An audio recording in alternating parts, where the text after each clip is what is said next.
sai ya ce da shi bismillahi arqik min kulli shay'in yu'dhik min kulli ainin hasidin Allahu yashfik.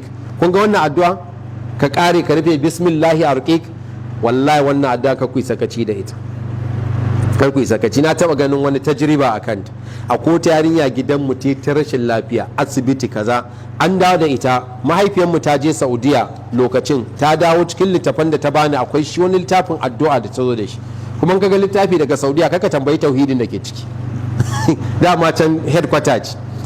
to ina gani sai na ga wannan addu'an, ban ma ga hadisin ba, addu'an na gani. wallahi yarinyar nan tana kan kujera, zazzabi jikinta ya zafi, kawai sai dafa goshinta na karanta mata wannan, wallahi nan take malam ta warke, wallahi nan take. duk magungunan da aka siyo ba guda ɗaya da ta sha ko aka yi mata alluran shi, nan take Allah ya bata lafiya. shine bismillahi arqik, da sunan Allah nake maka ruqya, nake nema maka lafiya.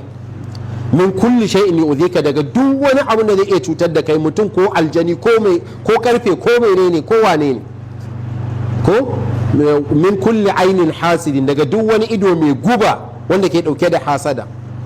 Allahu yashfika, Allah nake roƙon ya warkar da kai. in Allah ya bada lafiya waye sai ya sa cuta? wallahi babu. bismillahi arqik, da sunan Allah nake maka ruqya.